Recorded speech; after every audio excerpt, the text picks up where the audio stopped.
In ancient Athens, Socrates wandered the streets asking the most dangerous question of all.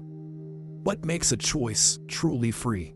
For Socrates, freedom wasn't simply doing what you want, it was knowing why you want it. Without self-awareness, he argued, we are no freer than a leaf blown by the wind. The idea of free will spark centuries of debate. Plato envisioned a tripartite soul, reason, spirit, and desire locked in internal battle. Choice, then, was a fragile equilibrium. Aristotle added nuance, we become what we repeatedly do. Habits forge character. But even then, the question remained, who chooses the first habit? The Stoics took a radical turn. For them, freedom was not the power to change fate, but to accept it. The universe, they believed, unfolds with reason logos, and the wise man is the one who aligns his will with this cosmic order. Freedom through surrender. But was this merely spiritual resignation? Fast forward to the Enlightenment. Rationalism in science promised control over nature and over ourselves. Descartes declared, I think, therefore I am, placing freedom in thought itself. But as science advanced, the very thing Descartes trusted, consciousness, came under suspicion. Then came the determinists. Spinoza saw human behavior as part of nature's laws, predictable, inevitable, causal.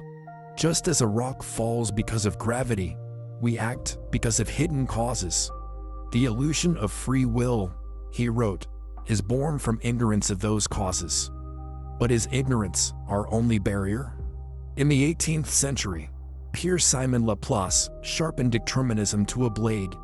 He imagined a demon, a mind so powerful it could know every atom's position and velocity. If such a mind existed, it could predict the future with perfect accuracy. No room for chance, no room for freedom. But was this science or fantasy? But then, the 20th century cracked open certainty. Quantum physics introduced probability where there was once inevitability. Heisenberg's uncertainty principle shattered Laplace's dream. If nature itself plays dice, perhaps free will hides in that randomness. But is freedom the same as unpredictability? Psychology joined the fray. Freud believed we are ruled by unconscious forces, childhood trauma, repressed desires, hidden fears. We may speak of choice, but beneath the surface, old wounds steer the wheel. Free will, or just well-disguised compulsion? And then came neuroscience, with a scalpel aimed at the soul. In the 1980s, Benjamin Labbitt's experiments shocked the world.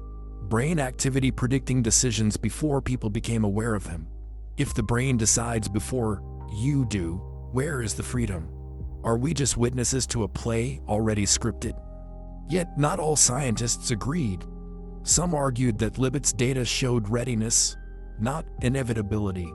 That consciousness can veto the impulse, the free won't, instead of free will. Maybe freedom is not in choosing, but in resisting. In the space between urge and action, perhaps the soul still breathes. But if science questions our freedom, why do we feel so deeply that we choose? Every decision, what to eat, whom to love, what to believe, feels like ours. Is that just an illusion? Or is there a layer of selfhood untouched by causality? The philosopher Daniel Dennett called this the user illusion. He argued that freedom doesn't mean escape from causality, but the emergence of complex decision-making within it. Like software running on hardware, our consciousness isn't outside the system, it's what the system creates. Others, like Sam Harris, were less forgiving. He claimed that free will is a myth, that our thoughts emerge from a place we do not control, and decisions bubble up unbidden. If you can't choose your next thought, are you really choosing anything at all? Yet even Harris admits, we must still live as if we choose. Society, law, morality, all are built on the assumption of agency.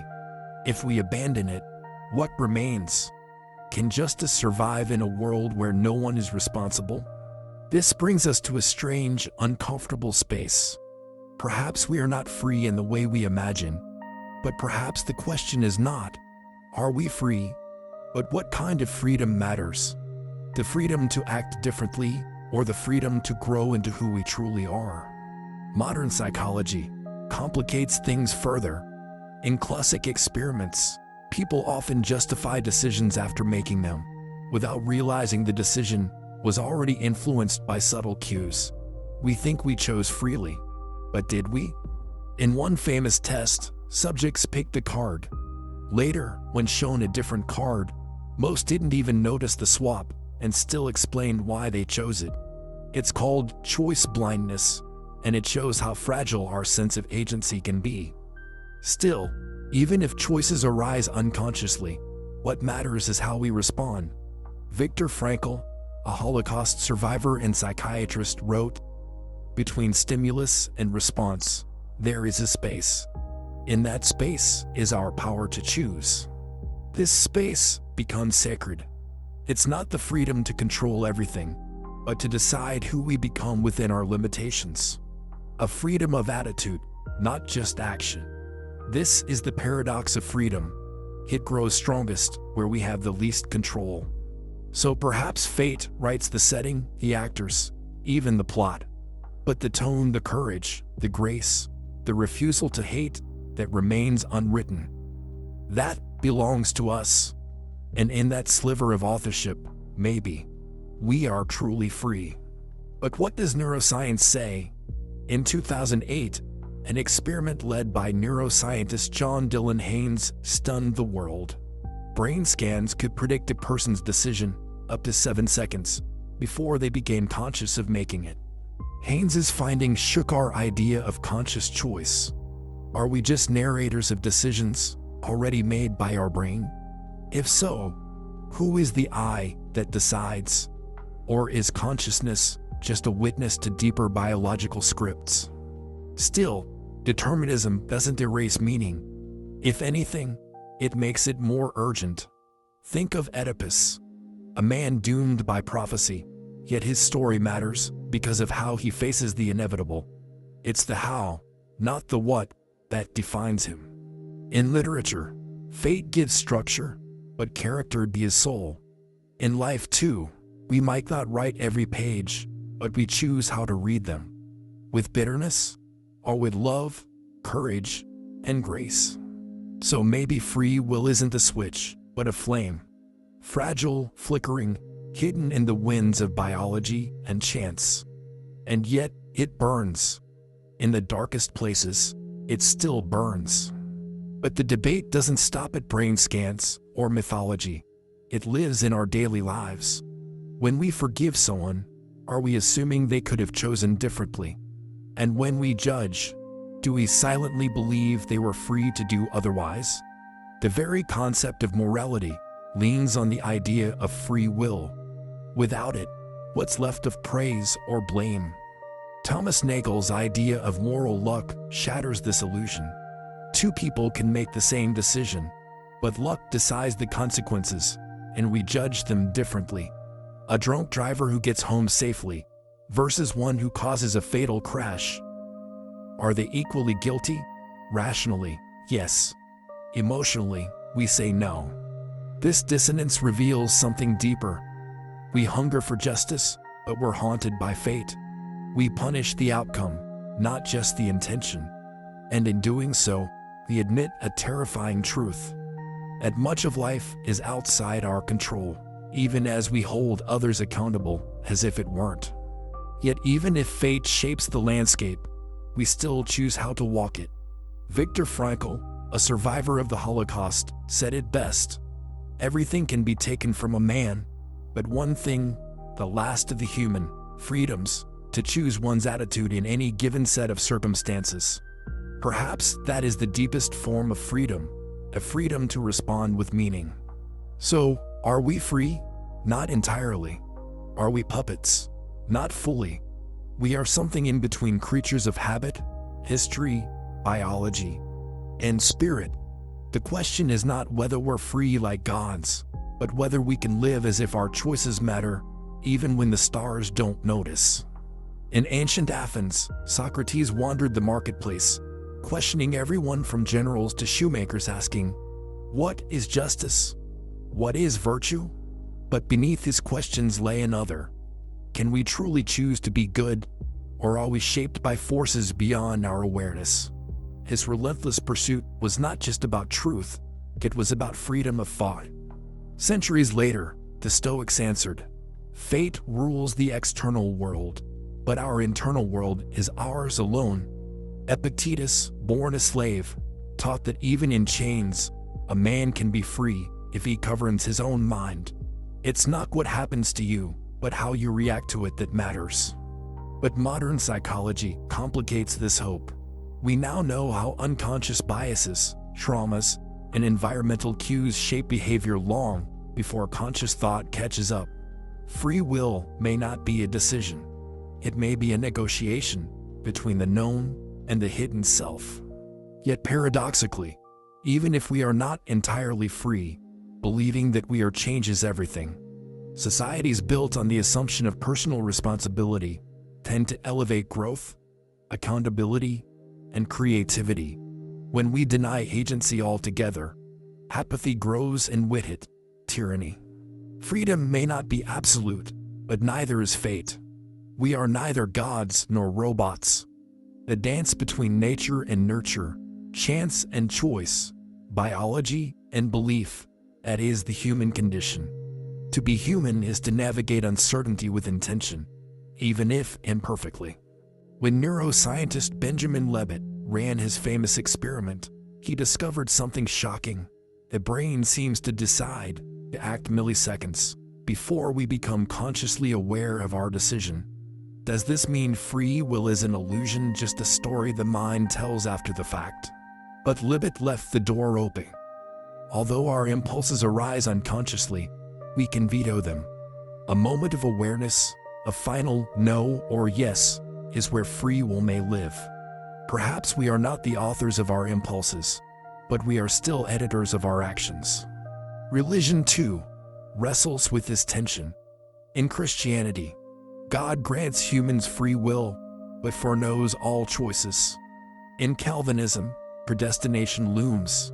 And yet, faith still demands moral responsibility, as if we are both chosen and choosing mystery and agency entwined. Eastern philosophies offer a different answer. In Buddhism, the self is an illusion. Freedom lies not in choosing, but in seeing through desire and delusion. You become free not when you control the world, but when you stop clinging to control. So are we free? Maybe not in the way we wish, but we are free to reflect, to pause, to redirect. Between stimulus and response, Viktor Frankl said, there is a space, and in that space lies our power to choose. That space may be narrow, but it is sacred. In the courtroom, we hold people accountable for their choices. But what if their background, upbringing, and trauma predetermined their path? The law presumes agency, the psychology reveals programming. Can justice exist without free will? Modern advertising doesn't wait for you to choose, it engineers desire. Algorithms track your every move, predicting and even shaping your next decision. In a world of predictive persuasion, where does free will begin or end? In politics, narratives of freedom are powerful, but the systems behind them, gerrymandering, disinformation, surveillance, quietly narrow our real choices. The illusion of freedom may be more dangerous than open oppression. Yet in moments of moral crisis, choice reappears like a flicker of light. Those who hid Jews during the Holocaust, who resisted tyrants, who refused orders, they remind us, freedom may be fragile, but it is not absent. The question isn't whether we're completely free, but whether we have enough freedom to act meaningfully. Even if fate deals the cards, it's how we play them that defines us. And sometimes, one small act of will can echo across generations. Socrates drank the hemlock, not because he had no choice, but because he chose to remain faithful to reason, even in the face of death. His body may have been doomed, but his soul chose truth. Every day, the world whispers, You are shaped by forces beyond control. But another voice, quieter, deeper, whispers back, yes, but you still get to answer. That whisper is the will. Perhaps free will is not a gift we are born with, but a skill we cultivate each time we pause, reflect, and resist the easy current. In that moment of hesitation lies our humanity. We may never be entirely free, but we can be free enough to love instead of hate, to forgive instead of condemn, to create instead of destroy. That fragile enough may be all we need. Let this be our quiet prayer, that even in a world ruled by chance and patterns, we dare to act with purpose, that in the murmur of fate, our voice still speaks, that even if we are not free, we still choose to be.